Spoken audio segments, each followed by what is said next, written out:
Hello दोस्तों, कैसे हैं आप लोग। आई होप आप लोग अच्छे ही होंगे और अपने अपने फाइनल एग्ज़ाम के प्रिपरेशंस में लगे होंगे। अगर आप भी 1 फरवरी को बायोलॉजी यानी कि जीव विज्ञान का परीक्षा देने वाले हैं तो यह क्लास जो आपके लिए बहुत इम्पोर्टेंट है, क्योंकि अब आपके पास समय नहीं बचा है। 1 से 2 दिन है, तो मैं आपका ज़्यादा समय नहीं लूँगा। ये क्लास जो होगी 15 से 20 मिनट की होगी, जिसमें आपको मैं 28 क्वेश्चंस कराऊंगा। ये सेट जो है आपका सेट 6 है। इसके पहले सेट 1 से 5 तक मैं करा चुका हूँ। प्रत्येक सेट में आपका 28 क्वेश्चंस हैं और 15 से 20 मिनट में मैं इसको कंप्लीट किया हूँ। ठीक है, तो आपसे रिक्वेस्ट है, अगर आप पहले वाले वीडियो नहीं देखे हैं तो आप इस लेक्चर्स के बाद उसका भी वीडियो देख ले। ठीक है, तो जो भी मैं इसको इस सीरीज़ में जितने भी क्वेश्चंस लिया हूँ, ये सारे क्वेश्चंस जो हैं बहुत इंपॉर्टेंट हैं और सारे के सारे क्वेश्चंस हो सके तो सारे क्वेश्चंस आपको दिखेंगे ही दिखेंगे। ये पूरी गारंटी है कि इसमें से क्वेश्चंस बहुत सारे लड़ेंगे ही लड़ेंगे। आपका मैं नहीं कह सकता कि हाँ यही क्वेश्चंस लड़ेगा, क्योंकि मैं तो क्वेश्चन सेट तो कर नहीं रहा हूँ, जो भी कर रहा है, लेकिन अनुमानित मैं कह सकता हूँ कि इसमें से जितने भी क्वेश्चंस बनेंगे, सारे क्वेश्चन जितने भी बनेंगे इसी के लेवल पे बनेंगे और इसमें से क्वेश्चंस आपको बहुत सारा देखने को मिल जाएंगे पेपर में। ठीक है, तो बिना टाइम वेस्ट किए चलिए शुरू करते हैं। Question number 1, new plants develop from leaves in.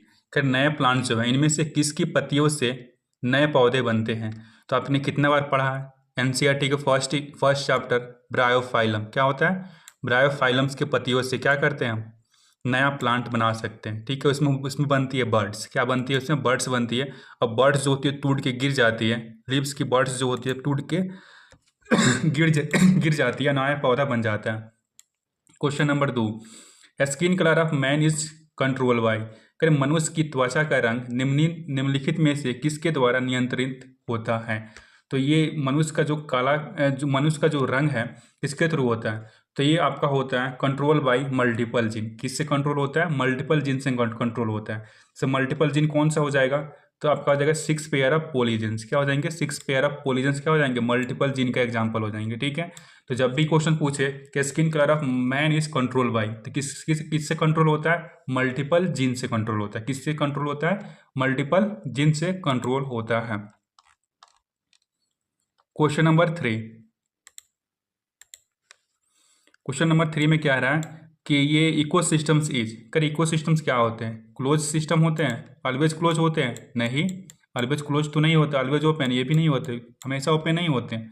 Both open and close depending upon the biomass, नहीं ये तो टोटली गलत है।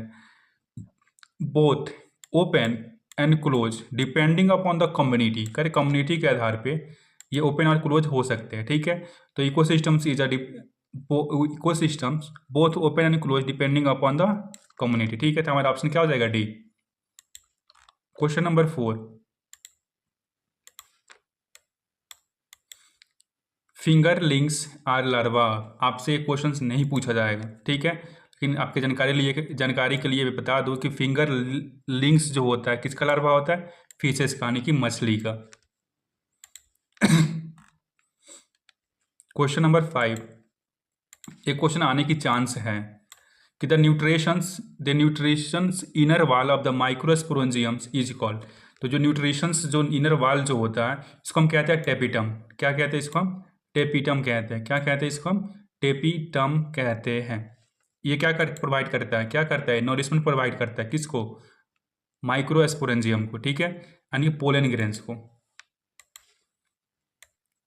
Question number 6, inducer molecules in lac operons of the E coli is chemically. क्या होता है, एक तरह का क्या होता है, लैक्टोज होता है ना, कितना बार पढ़ चुके हैं। क्या होता है, लैक्टोज होता है। तो लैक्टोज क्या होता है, एक तरह का डाइसैकेराइड होता है। क्या होता है, लैक्टोज क्या होता है, डाइसैकेराइड होते हैं। ठीक है, हमारा ऑप्शन क्या हो जाएगा, ए। जब भी पूछे कि inducer molecules in the lac operons of E coli is chemically, तो क्या होते हैं, अगर यहाँ पे आ जाएगा, यहाँ पे लिखा होगा, यहाँ पे डाइसैकेराइड भी लिख सकता है, उसके बाद दूसरा क्या लैक्टोज भी लिख सकता है। ठीक है, तो दोनों ऑप्शन आप देख लेंगे, दोनों सही है। क्वेश्चन नंबर 7,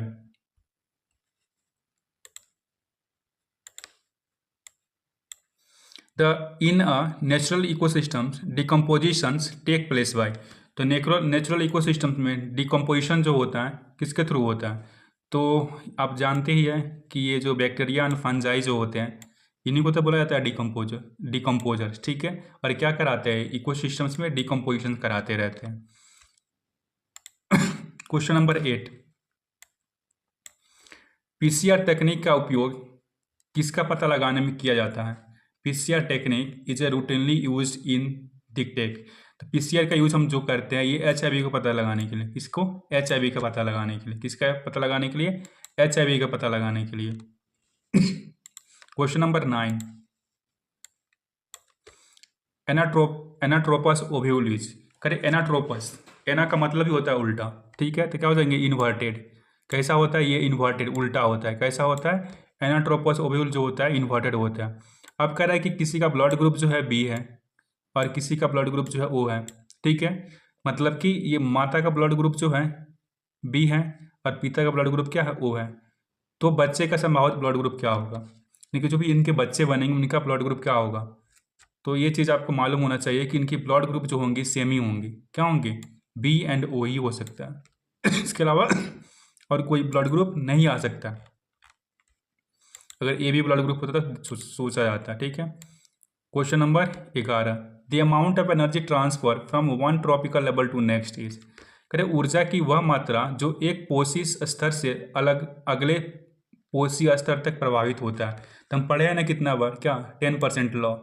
10% एनर्जी जो होती है एक ट्रॉपिकल लेवल से दूसरे ट्रॉपिकल लेवल तक जाती है, बाकी 90% एनर्जी जो होती है लॉस हो जाती है in the process that is called the respiration, ठीक है। Question number 12, biogas contains. करें बायोगैस क्या कंटेंस करता है? तो बायोगैस जो होता है ये CO2 को भी कंटेंस करता है, H2S को भी कंटेंस करता है और CH4 मीथेन को भी कंटेंस करता है। हमारा आंसर क्या हो जाएगा? ऑल ऑफ दीज, इनमें से सभी। Question number 13, exine of pollen grains is made up of. करें कि जो एग्जाइन होता है पोलन ग्रेन्स का किससे बना हुआ रहता है? तो बना रहता है क्या? स्पोरोपोलनी नाम के केमिकल से। किसके नाम के केमिकल से? स्पोरोपोलनिन नाम के केमिकल से एग्जाइन जो होता है पोलन ग्रेन्स का बना हुआ रहता है। इसलिए पोलन ग्रेन्स जो होते हैं high temperature, high acidity, high pH में सर्वाइव कर जाते हैं, ठीक है। ये नॉन रिएक्टिव होता है, ठीक है।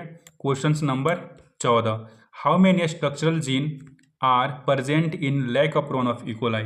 करें कि lac operon of E coli में कितने स्ट्रक्चरल जीन पाए जाते हैं? ये पाए जाते हैं क्या? 3। कितने पाए जाते हैं? 3 पाए जाते हैं। कौन कौन से? Z, Y और A, ठीक है। Z, Y और A जो होता है ये स्ट्रक्चरल जीन होते हैं और ये पाए जो कहाँ जाते हैं? इकोलाई के लैक ऑफ प्रोन में। क्वेश्चन नंबर 15,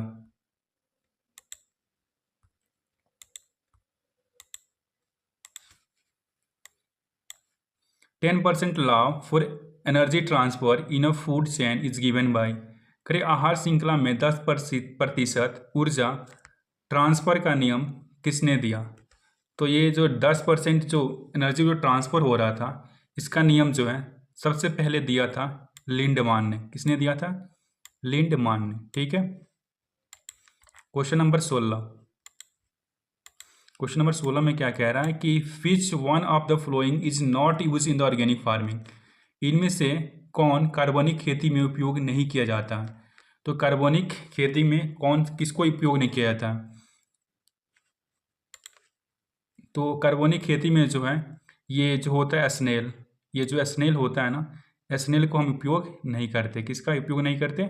स्नेल का उपयोग नहीं करते। बाकी ग्लोमुलस का उपयोग करते हैं, अर्थवार्म का भी करते हैं, स्लोटेरिया का भी करते हैं क्योंकि नाइट्रोजन फिक्सेशन करता है।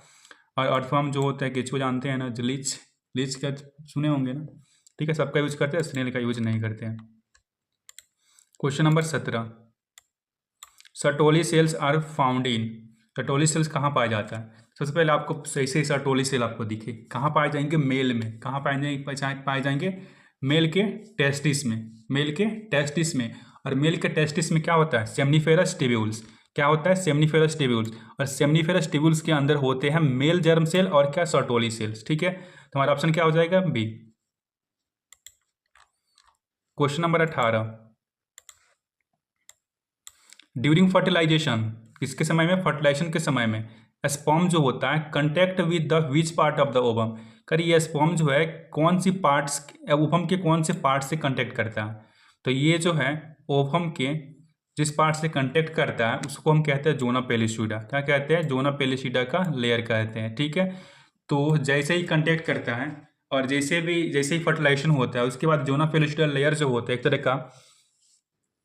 एक तरह का प्रोटेक्शन प्रोवाइड करता है कि फिर से दूसरा स्पर्म आके फर्टिलाइजेशन उस एग को ना कर दे।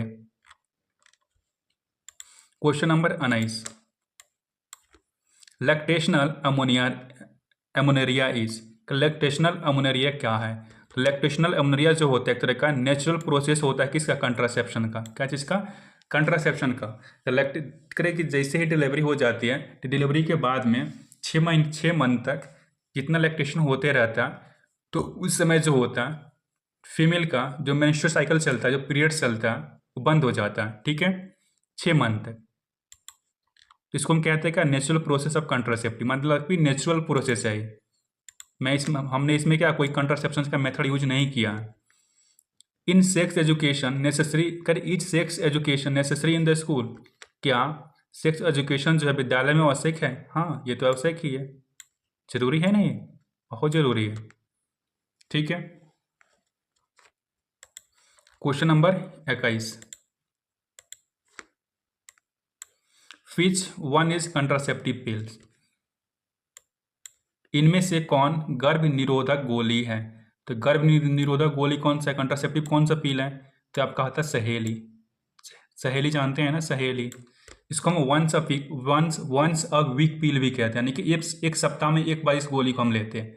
दूसरी बात, इसको किसने बनाया था? CDRI लखनऊ ने बनाया था। किसने बनाया था? CDRI लखनऊ ने बनाया था। तीसरी बात, ये जो होता है नॉन एस्ट्रॉयड होते हैं। क्या होते हैं? नॉन एस्ट्रॉयडल होते हैं, ठीक है। तो ये तीनों बात आप याद रखेंगे कि सहेली जो होता है ये वंस अ वीक पिल होता है। दूसरा, इसको CDRI लखनऊ ने बनाया था। और तीसरी बात, ये सहेली जो होता है नॉन एस्ट्रॉयडल होता है। क्वेश्चन नंबर 22,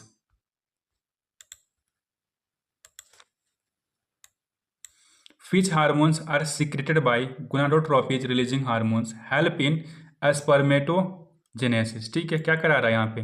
किसमें हेल्प कर रहा है? स्पर्मेटोजेनेसिस में हेल्प कर रहा है। तो ये आपका आ जाएगा फोलिकल स्टिमुलेटिंग हार्मोन्स और ल्यूटिनाइजिंग हार्मोन्स। कौन कौन सा आ जाएगा? फोलिकल स्टिमुलेटिंग हार्मोन्स और ल्यूटिनाइजिंग हार्मोन। खैर सबसे इसका अगर प्रोसेस देखें तो हमारे पास ब्रेन में होता है हाइपोथैलेमस। क्या होता है? हाइपोथैलेमस। हाइपोथैलेमस जो होता है रिलीज करता है GnRH, यानी कि यही गोनाडोट्रोपिक रिलीजिंग हार्मोन्स को। और ये गोनाडोट्रोपिक रिलीजिंग हार्मोन जो होता है ये एंटीरियर पिट्यूटरी पे क्या करता है? एक्ट करता है, ठीक है। और वहां से ये रिलीज करता है क्या चीज को? FSH NLH को, ठीक है। Question number 23,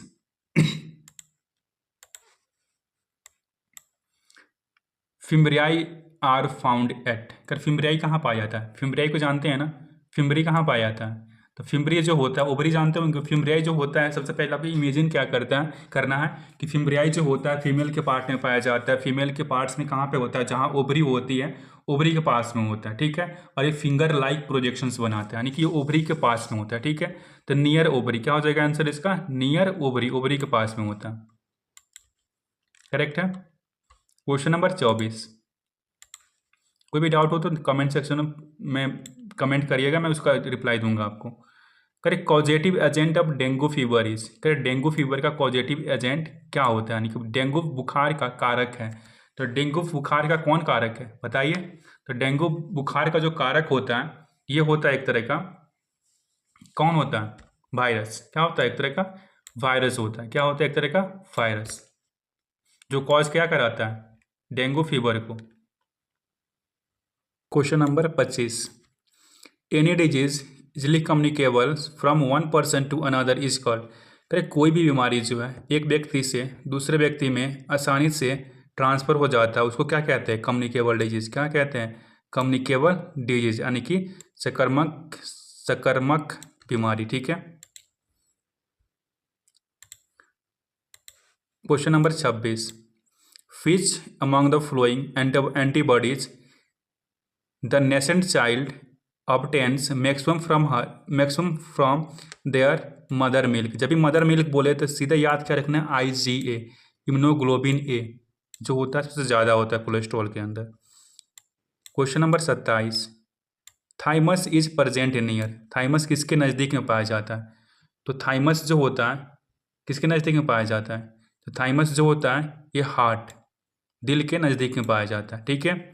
question number 28, Mendel ने काम किया, यानी कि मेंडल वर्क्स ऑन। तो मेंडल किस पे काम किए थे? गार्डन पी पे, यानी कि गार्डन पी, जिसको क्या कहते हैं हम? पीजम सटाइवम भी कहते हैं। इसका साइंटिफिक नाम क्या होता है? पीजम सटाइवम। तो गार्डन पी का साइंटिफिक नाम क्या होता है? पीजम सटाइवम। ठीक है। तो मेंडल किस पे काम किए थे?